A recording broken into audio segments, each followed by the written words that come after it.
Hello, Cashflow Ninjas. MC Lobsher here. Are you interested in collapsing time in your financial plan and become financially free in 10 years or less? You can register for a free webinar to show you exactly how to do that at cashflowtactics.com/ninja. And now to Cashflow Ninja, episode 204 with Doug Casey. Welcome to the Cashflow Ninja, the podcast empowering and inspiring people to discover how to generate their own income and manage, grow, and protect their own wealth in the new economy. Now, here is your host, MC Laubscher.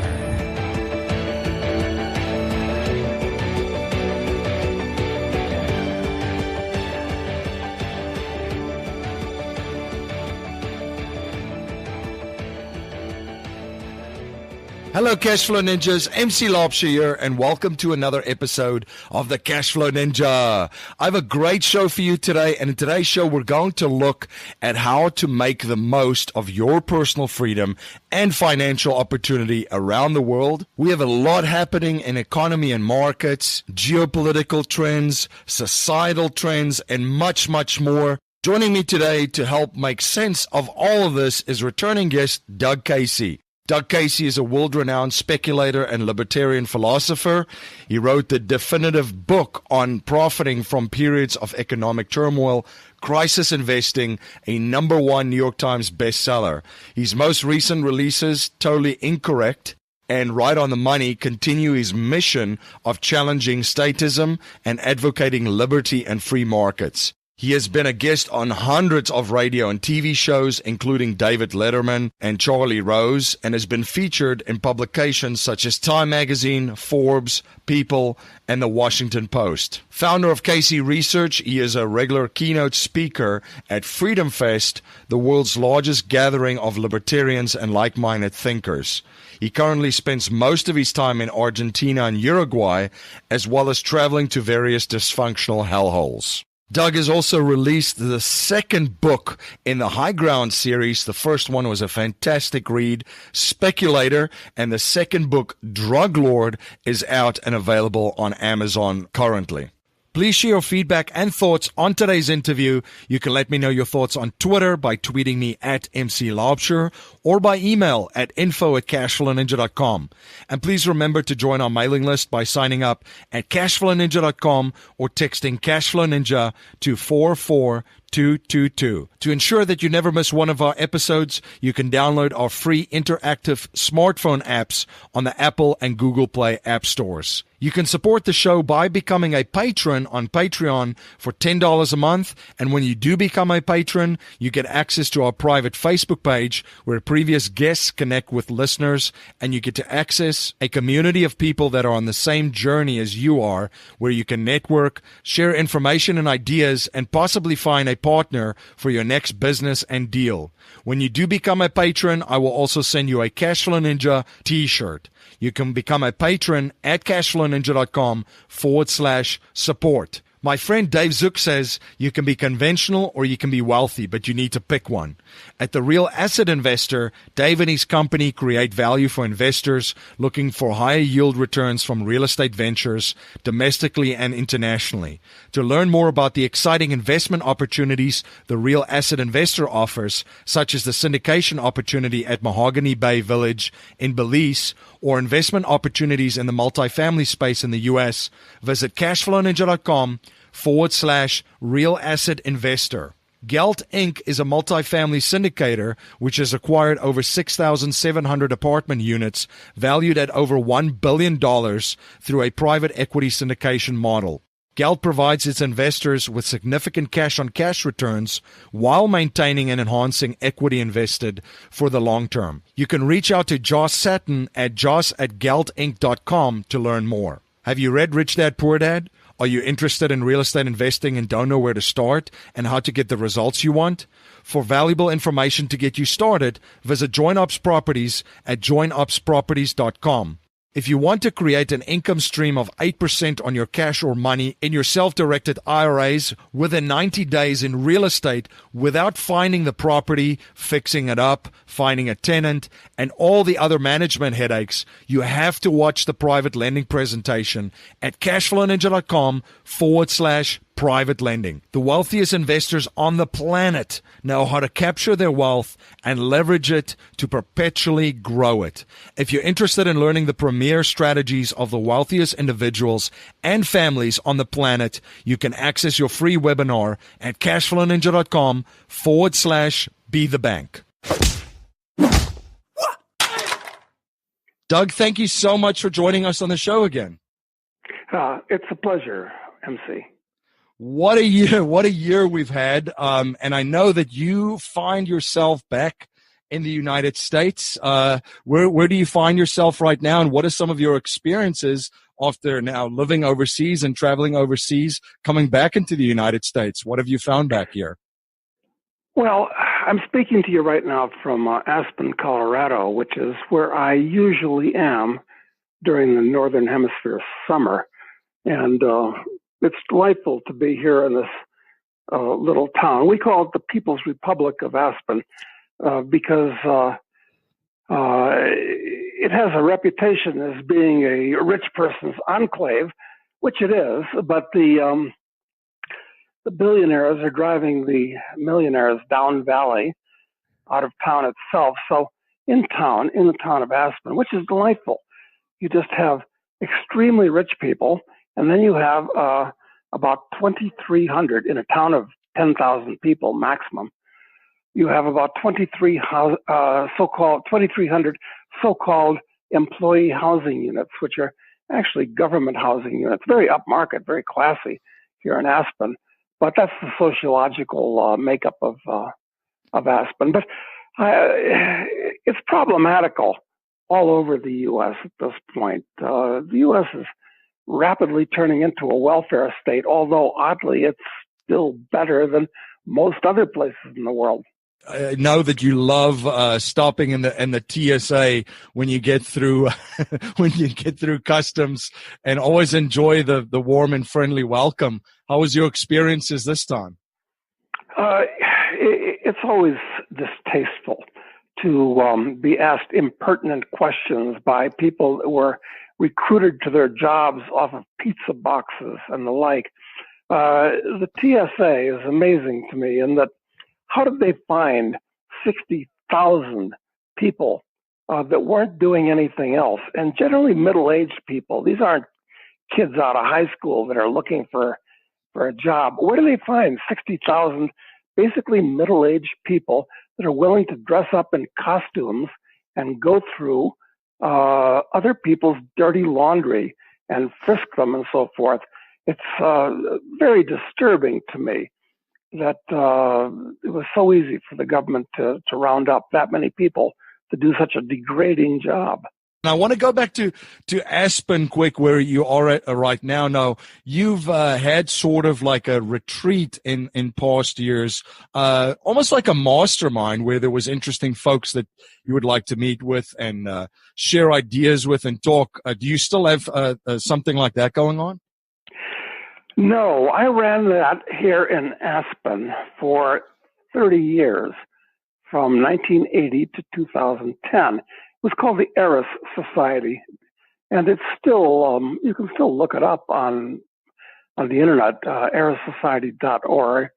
It was named after the Greek goddess of discord, who caused the Trojan War. And my idea was to get together people that didn't know each other, but should know each other. People that were well known for having done something, accomplished something. So we'd have people that came to that when I ran it.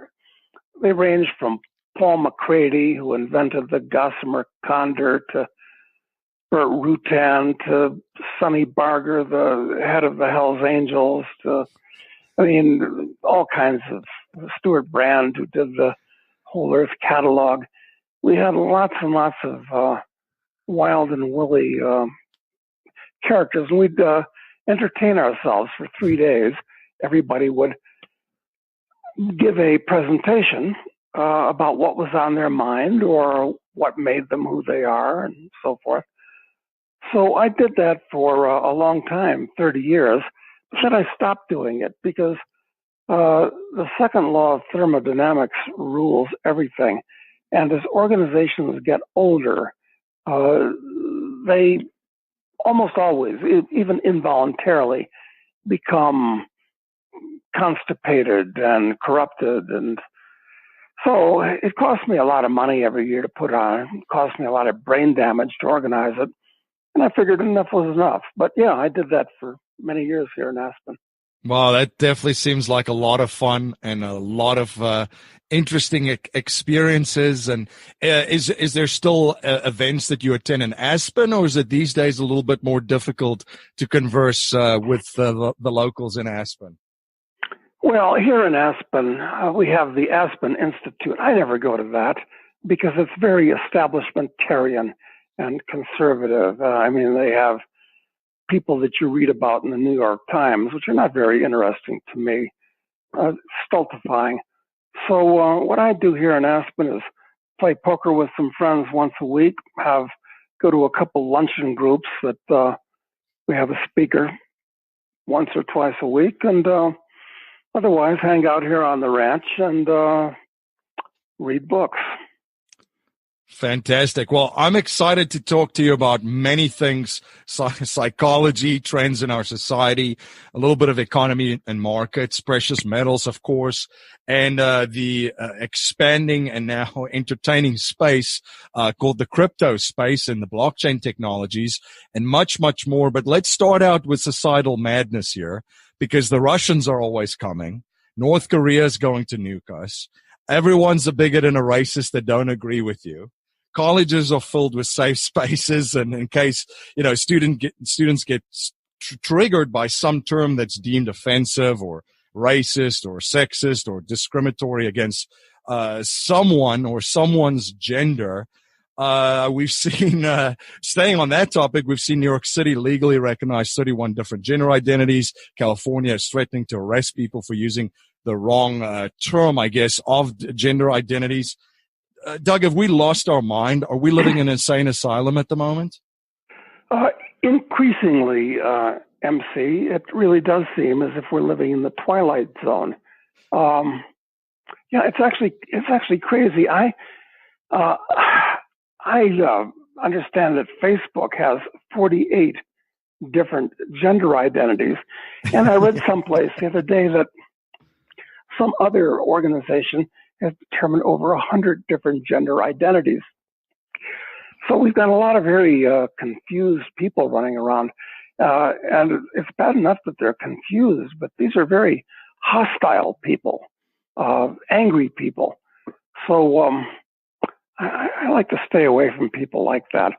This is one of the reasons why I spend more time in South America these days, because they're somewhat behind the times, and you don't encounter this so much down there. Yeah, a lot of cultural Marxism, and we used to, they really try to ferment the divide and conquer strategy of the have-nots against the haves, obviously, but now it's kind of, the victims and those who have made them victims for some reason. So it's interesting how the strategy has completely changed from this class warfare, which is still going on, but with inside of it, it's kind of trying to attack the fabric of communities by trying to turn everybody against each other, basically being a victim or not being a victim or being the oppressor. Oh, it's actually a very poisonous attitude, and it's part of the ongoing collapse of Western civilization. And this is really a pity, because in these days of multiculturalism and diversity, you're supposed to give equal time, equal credibility to everybody and everything, which is completely ridiculous. and absurd. When we talk about civilizations, basically the only civilization in all of the world's history that amounts to a hill of beans, quite frankly, is Western civilization, something that started with ancient Greece 2,500 years ago. And, these people are trying to destroy it. They're like termites tearing apart a house. And I think they're succeeding because very few people defend the values of the West anymore. Now, what are the values of the West that I'm talking about? There are things such as free minds, free speech, intellectual curiosity, science.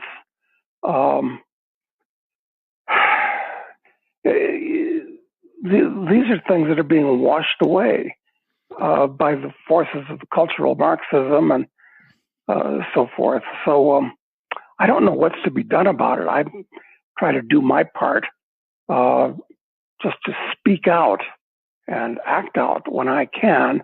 But I think we're really being overwhelmed by the forces of evil. I feel like we're characters in Lord of the Rings where the orcs are on the attack, and there's no guarantee that we're going to win. Right, and I think, and now, of course, the so-called war in the United States has kind of gone hot with some casualties in the process, with some of the violence that we've seen in Charlottesville and so forth. So this is starting to have dire consequences.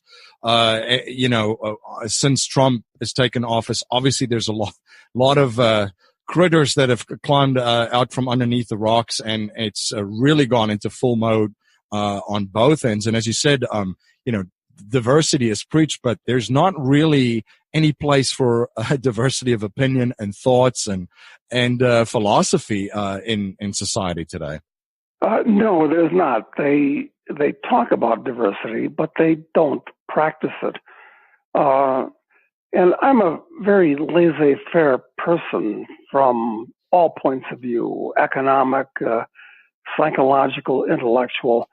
I don't mind letting other people do their thing as long as they don't physically aggress against me. But these people are looking for political power. And if they get it, they're going to try to impose their will on everybody else.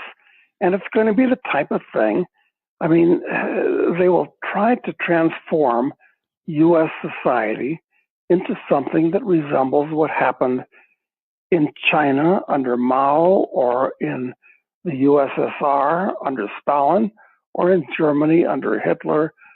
And I could give you 100 other countries where once the bad guys get in control, look out, or better yet, get out. And if something like that happens in the U.S., which is actually in the past has been unique among the world's countries, because it was actually founded on the values of Western civilization. If that changes, maybe you can run, but it's going to be harder and harder to hide anywhere. So it's dangerous times coming. Yeah, because I see the trend everywhere, and touching just on what's going on, just sticking with society for a second, millennials is favoring communism now over capitalism. We see that more and more articles in the mainstream. And, you have folks like Mark Zuckerberg from Facebook talking about basal universal income and running for president, which is extremely scary. Can you speak to just the train of thinking in society and how dangerous this has become? And I think socialism is an easy sell rather than the hard sell of capitalism, right? Well, yeah. The trouble with capitalism, insofar as it's a problem, is that it's an intellectual sale. In other words, to make the sale, you have to get people to think. And people don't want to think. What they want to do is feel. That's a distinction which isn't made too often. They let their emotions rule their actions as opposed to letting their mind and their intellect rule their actions. So that's why capitalism is a tough sale, because the socialists go for the soft spot in people's heads, and they sell emotions. Oh, wouldn't you like everybody to be able to eat and no starvation, and everybody should have a place to live, and everybody should have free this and free that, and so forth. But these people have no understanding of economics. They don't understand the concept that, if you're not only going to survive, but improve things in the world, you have to produce more than you consume. And you have to save the difference. Any squirrel that knows that winter is coming will do that. And most people are genetically programmed over the several 100,000 years that we've been, the human species has existed in its present form. We kind of basically understand that, but not intellectually enough that you can make an argument for capitalism. So we have reality on our side, but we don't have emotions on our side. So this is going to be one of those times coming up when it's going to be a lot of turmoil, and it's uncertain how it'll turn out. Absolutely. And with the fabric of society and communities kind of turned against one another, if it isn't, and political after this ridiculous presidential reality show that we had with Donald Trump and Hillary Clinton, now it's all this aftermath kind of, and as you mentioned, and you and I discuss, these different ways of turning people against each other, not only from a class warfare standpoint, but the victim and the oppressor kind of divide and conquer style. It turns into this volatile environment that is the marketplace that we all operate in, global markets, financial markets. What is your take on what's going on in the global economy, markets across the world, markets in the U.S., and how do you see it play out the rest of 2017? Well, the real problem here, MC, is that since the crisis started in 2007, what these governments and their central banks have done to solve, quote unquote, the problem is print up money by the truckload. And the US, the EU, China, Japan, and all these minor countries around the world have created trillions and trillions of brand new currency units. That's number one. Number two, the central banks in the world have done everything they can to reduce interest rates, so that in some countries you actually have negative interest rates, which I always thought was metaphysically impossible. But if you have the power of a gun in back of you, you can do almost anything. So this has happened. We entered this gigantic hurricane in 2007, and we went through the leading edge of it in 2008 and 9. Since then, we've been in the eye of the storm, and it seems to me that now, it should have happened years ago, but now we're going into the trailing edge of the financial hurricane that started.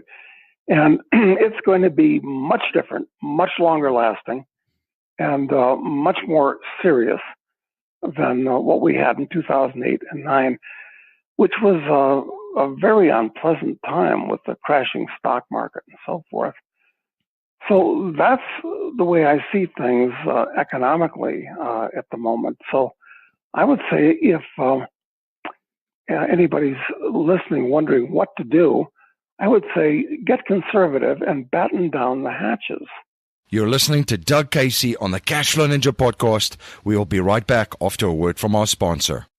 Are you having a hard time finding great investment properties? Unfortunately, the best deals are rarely found locally. Successful investing begins with the right properties in the right markets. Norada Real Estate provides everything you need to invest in the best deals across the U.S. Our simple, proven system will help you create real wealth and passive monthly cash flow. Get your free copy of the ultimate guide to passive real estate investing at noradarealestate.com/guide. That's NORADA realestate.com/guide. You're listening to Doug Casey on the Cashflow Ninja podcast, and now back to our interview. Let's talk about risk management a little bit too, because the people out there and the average person after the last financial crisis, I mean, they were hit very, very badly. And a lot of them haven't recovered. If you look at the statistics and the savings rate, over 76% of people are living paycheck to paycheck. Most people would have to sell something if they have an emergency just to cover a $500 emergency. So there's definitely, we could go on and on about the statistics that are out there. So folks don't have really anything to this time fall back onto, or even lose if they lose as much as they lost in the last one. It's just going to completely devastate people. So, Doug, you've spoken about bury down the hatches. This is a time for preservation of capital. What are some of the things that the average person can do to position themselves and their assets for this trailing edge that we're heading into? Well, don't have high interest rate debt, such as credit card debt, for instance. That's a very bad idea. It's all right to have debt if it's financed at a fixed interest rate and the interest rates are very low. Because right now, retail inflation of food, clothing, things of this nature, it's probably, the government statistics don't show this, but I think in the governments always massage the statistics, much the way they did in Argentina under the Kirchners. I mean, this is SOP for governments. It's okay to have fixed interest rate debt as long as the fixed interest rate is low. If it's not, pay it off. If you have it, it'll probably be inflated out of existence over the next decade. So that's number one. Now, but where do you put your capital? You can't hold on to too many dollars, because the dollar is a floating abstraction, and it's going to be losing value radically in the years to come for a number of reasons. So what do you do with the capital that you save and want to put aside? I don't know really at this point, because we're in a financial twilight zone. I think that you have to buy gold. It's always been money. I think it's going to be reinstituted as money in day-to-day commerce. That's one thing you should do. I think commodities in general are very cheap right now. I'm a long-term bear on commodities. They've been going down for about 10,000 years in price. It's the longest bear market in history. Everything's getting cheaper over time for a lot of reasons. But cyclically, commodities are very cheap. I would not be in the stock market. It's bubbly because of all of the phony money that's been created over the last decade. I'm not terribly interested in real estate, quite frankly, because there are bubbles in all the major cities in the world. Bonds, worst possible place to be. They're at an all-time high, and they're a triple threat to your capital. Interest rate risk, credit risk, a lot of them are going to be defaulted on. Currency risk, currency that they're denominated in is going to lose value. So this is a very, very tough time for investors. And then, of course, Doug, one thing that you talk about a lot is political risk. And this is going to come into play, too, when there's a lot of angry people out there in their respective countries of what's going on. You're absolutely right, MC, because the financial and the economic risks today are huge, but the political risks are even bigger. And they're more important because if you're trapped in a country and that country goes sideways, you stand to lose everything, including your freedom. So it's very important for you to diversify politically, to have a crib someplace outside of your home country, someplace that you enjoy being, perhaps to take a vacation in. But you can't cement yourself in one place like a medieval peasant. You have to keep in your mind that movement is the way you survive. Don't act like a plant and be glued to one place, or act like a medieval peasant and be afraid to go over the mountain range because you heard there might be dragons there. So that's very important, actually. Absolutely. And these days, so easy to connect with people all over the world, find like-minded communities. As you mentioned, Doug, sometimes you have more in common with someone in the Congo philosophically, and the way that you view the world than you sometimes do with your neighbor in Aspen or where you find yourself. So very easy to connect with people around the world. Yes, that is a big advantage to the technological revolution we've experienced within the lifetimes of most people now alive. And I'll make a comment on this. It's that we have more scientists and engineers alive today. This is cause for optimism, incidentally, than have lived in all the world's previous history put together. And so technology is continuing to advance. And it's that improves the standard of living of the average guy. And technology's always been on the side of the average guy, the friend of the average guy. The invention of gunpowder, which allowed the average guy to take down armored knights, the invention of the printing press, which spread information from the ruling classes to the common man.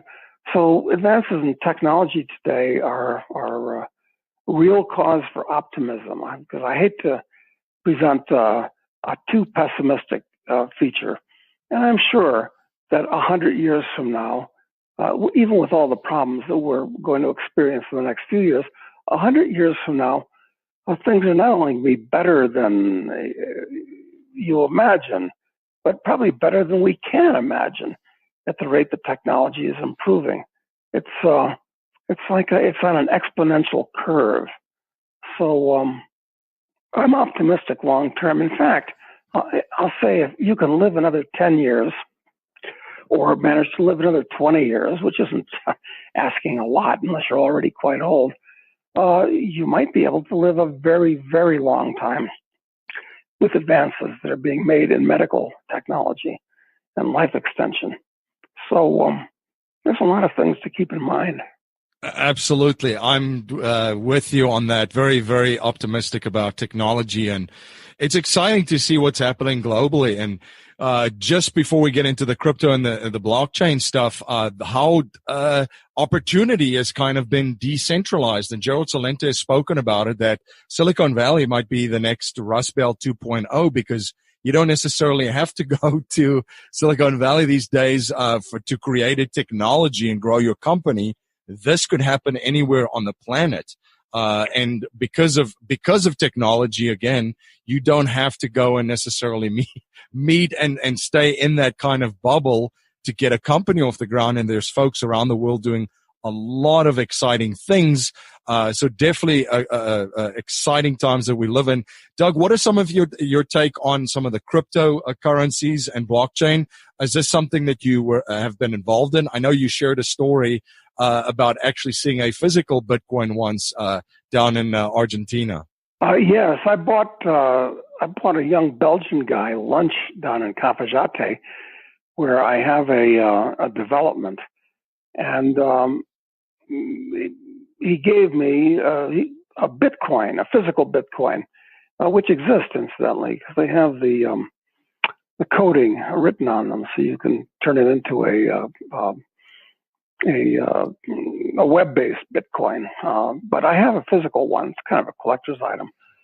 And he gave me the pitch for buying Bitcoins, and I wish I'd listened to him. So I heard about them quite early. It was worth $13 at the time.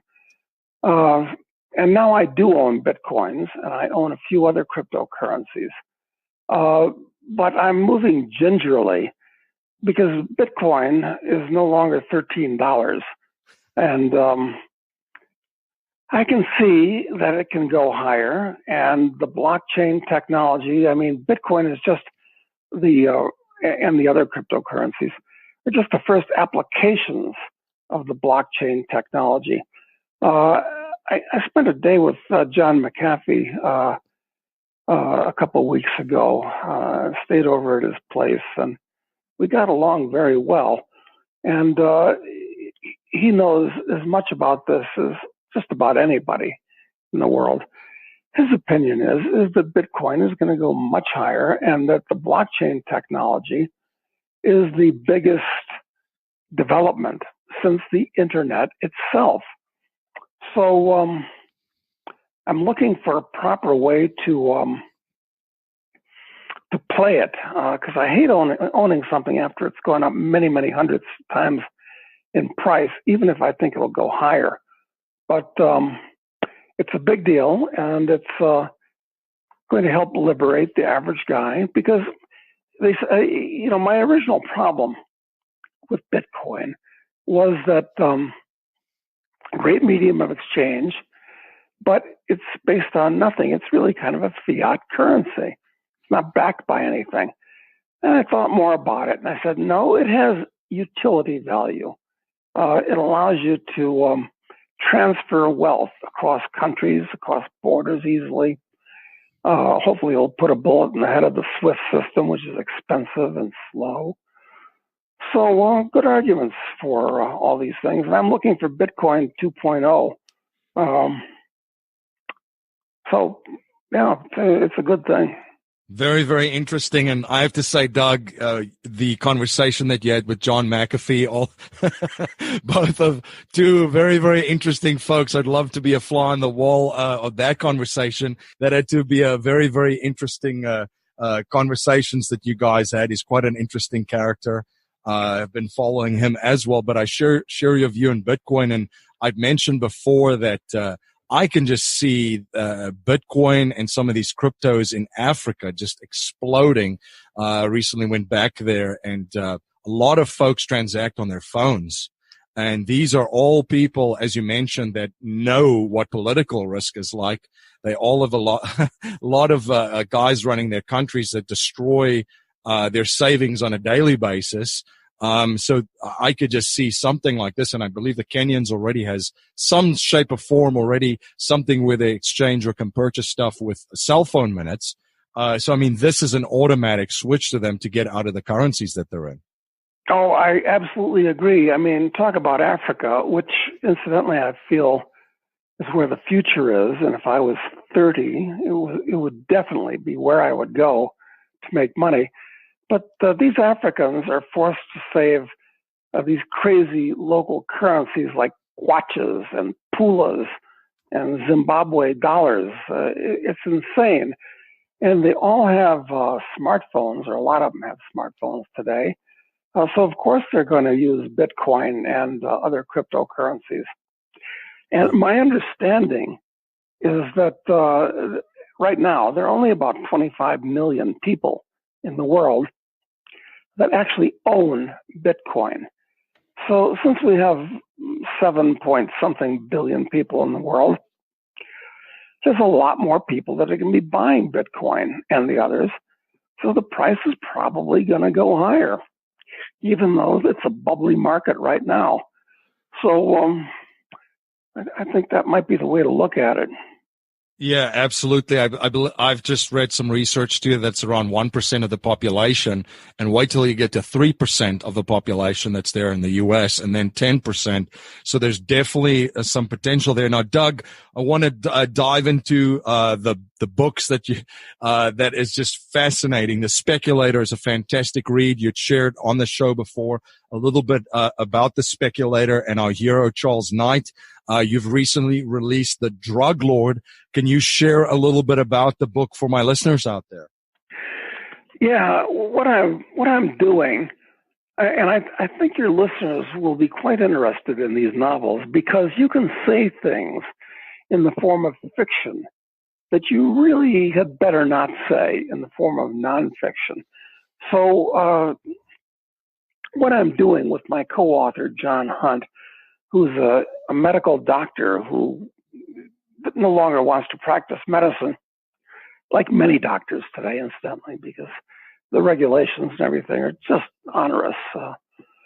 So what we did in Speculator, which is the first book, we took Charles Knight at age 23 to Africa, where he gets involved uncovering a mining fraud and gets involved in a bush war. Now, after 7 years traveling around the world, and he makes a couple $100 million, has it stolen by the government. I hate to reveal too much of the plot. So he decides to get into the drug business, both legal and illegal, in Drug Lord, which is the second in the series. And here we explore the legal and illegal drug businesses, how they work, and the agencies, the DEA and the FDA that regulate these things, and so forth. So Charles makes a lot of money, and some bad things happen to him. So the next book, which we're working on now, is Assassin. What we're trying to do, MC, is we're trying to examine highly politically incorrect occupations and show that you can be a very good guy, even though you're engaged as a speculator, a drug lord, an assassin. And then in the next 4 books, after Assassin will be out this time next year, it gets really radical.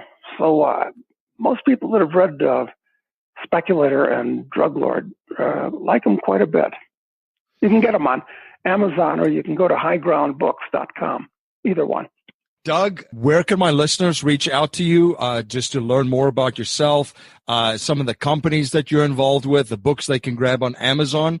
But where can listeners find out more information? There's a ton of great books. I've one of the original copies of The International Man in my office, which I cherish. Where can they find out a little bit more about you? Well, you can go to kcresearch.com, and we have a lot of free publications and a daily free newsletter, which is pretty good. Or you can go to internationalman.com, which is a free blog daily and is actually quite good. So I would sign up for both of those, kcresearch.com and internationalman.com.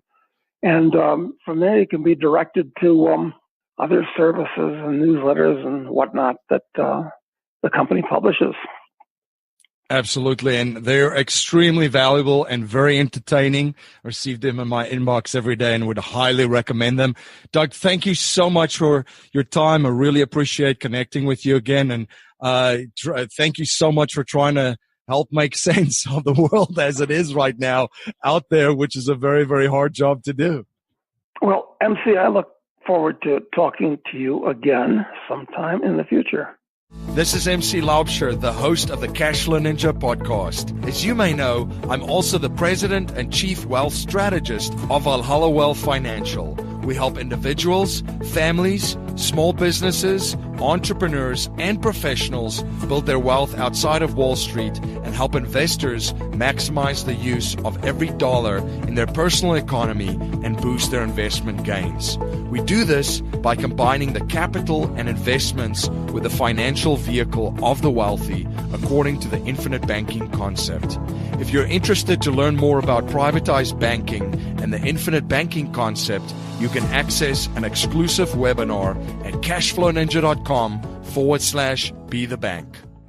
Thank you for joining my guest, Doug Casey, and myself on the Cashflow Ninja today. Many listeners have taken action and received a personalized game plan of how to collapse time in their financial plan and become financially free in 10 years or less.